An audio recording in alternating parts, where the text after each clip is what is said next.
Hey guys, what's up? I'm Erin and welcome back to Erin Talks Money. It's not how much you make, it's how much you keep. That's a very common saying in finance and there's definite truth to it. Taxes matter. Benjamin Franklin once said, "In this world, nothing can be said to be certain except death and taxes." You can be certain whenever you make money, the government is going to come along and ask for a piece of it. Now, the government does provide services to people, and collecting taxes is how they pay for these services. But there's absolutely nothing wrong with wanting to pay less in taxes, aka just keep more of your hard-earned money for yourself. Now, most people underestimate how much paying taxes affects them over the course of a lifetime. It can easily cost you hundreds of thousands of dollars, if not millions of dollars, especially for high income earners. But there are legal ways to avoid paying taxes. It would be in your best interest to take advantage of these because they can drastically affect your net worth. The most common ways that people can do that is to take advantage of tax-advantaged accounts. Some popular examples of those would be 401ks, 403bs, IRAs, both the traditional and the Roth variety.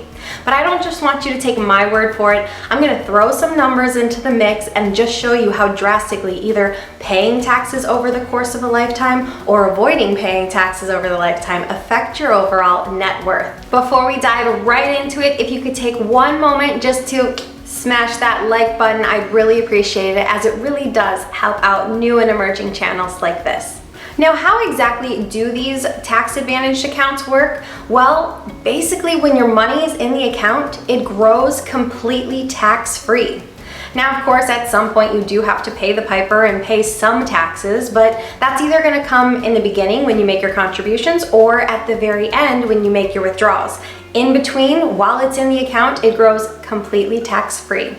So if you're using a Roth, you're going to contribute post-tax dollars, aka money you have already paid taxes on. So you put it in the account, it grows completely tax-free, and when you decide to start taking your withdrawals, say 40 years later, it comes out completely tax-free.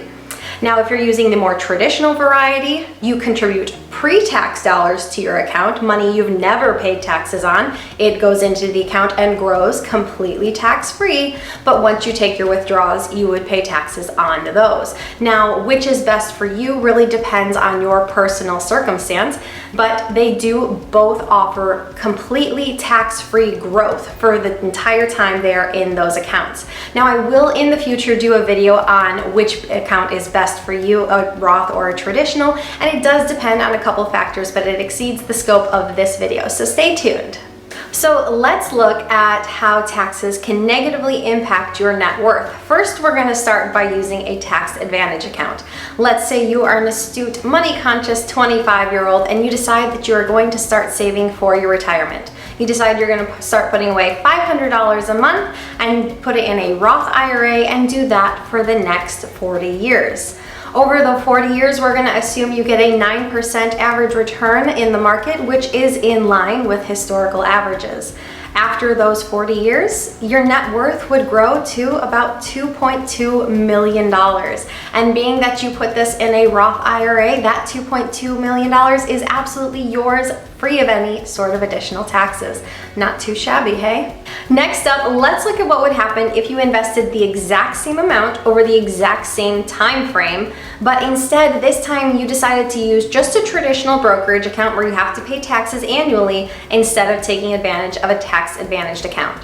Now, Morningstar, a financial research firm, estimates that it costs the average investor 2% of their annual return simply by not using a tax advantage account and instead using just a traditional brokerage account. So we're going to assume the market does the same 9% return, but this time we have to factor in that 2% penalty. So the number we're going to use for our calculation is 7%.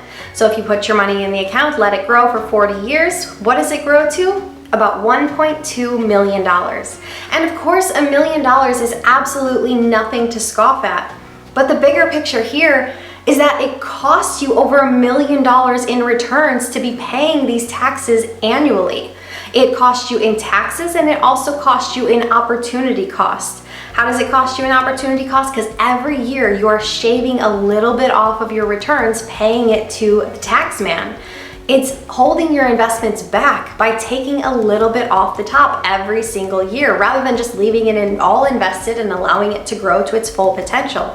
In both situations, you contributed the exact same $240,000 over the course of a 40-year work career. However, your returns are made 100% larger simply by directing those dollars to a tax-advantaged account and allowing them to grow tax-free. Now, you may be thinking, I just buy and hold all my investments anyway, so it doesn't really matter what account type I'm actually in because as long as I don't sell, I'm not going to be hit with a tax consequence. And to that I say not so fast, because if you hold mutual funds, index funds, ETFs, or REITs, these funds have managers, and these managers are constantly making trades and buying shares and selling shares, leaving you with an annual tax bill. So the higher the fund turnover, the higher your tax bill is going to be. Now, even the passively managed index fund is occasionally going to make a sale, leaving you with a tax consequence. Of course, passively managed funds are going to have a lesser tax consequence than, say, an actively managed fund, but there is a tax consequence nonetheless. So instead of saying a 2% penalty, we could say maybe a 1% penalty for these passively managed funds. If you do $500 a month for 40 years at 8%, that comes out to $1.6 million. So even a 1% penalty left you with $600,000 less than if you were just to direct all your money to a tax-advantaged account. So what about dividends? People often say that dividends receive favorable tax treatment. So if that's the case, shouldn't you just buy all your dividend producing stocks and keep them outside of your retirement account?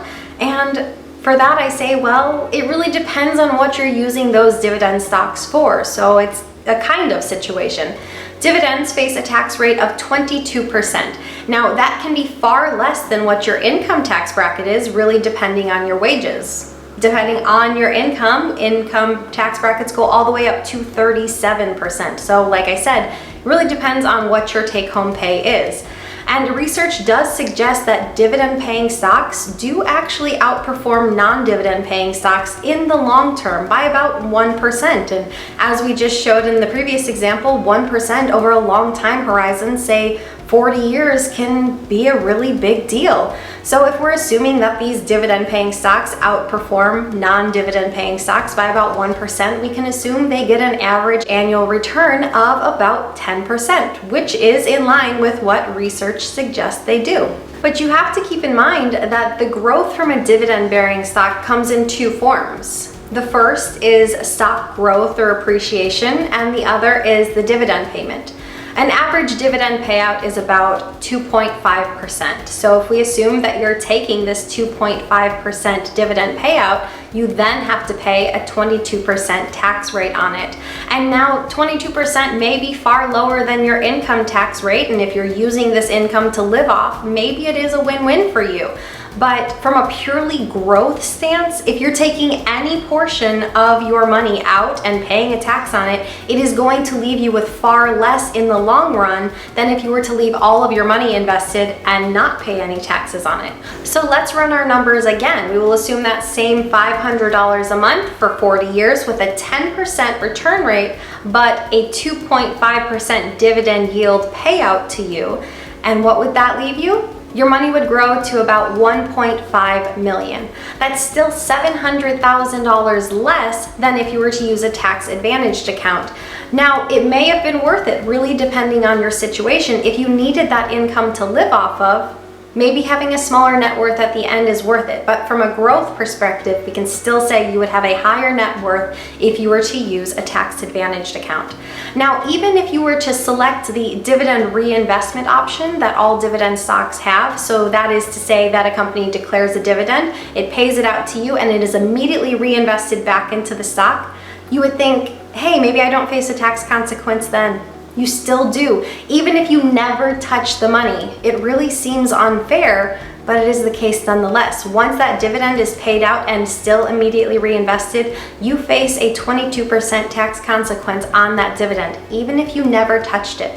So for that reason alone, from a purely growth perspective, and if you do not need this dividend to live off of, I highly recommend putting your dividend stocks in a retirement account and allowing them to grow completely tax-free. only if you don't need that money to live off of. So it is personal, it is your choice. Decide what is the right move for you. As you can see, taxes matter. Giving your money 40 plus years to grow completely tax-free is the very best thing you can do to increase your net worth and increase your wealth. Even paying a small percentage of taxes every single year will eat into your profits by a large percentage. It can cost you hundreds of thousands of dollars, if not millions. Taxes have real consequences when it comes to your net worth. The very first thing you should be doing is maxing out all of your tax advantaged accounts before moving on to opening any brokerage accounts. The government is giving you a legal way to not pay taxes. You should absolutely take advantage of this. They encourage the use of these accounts.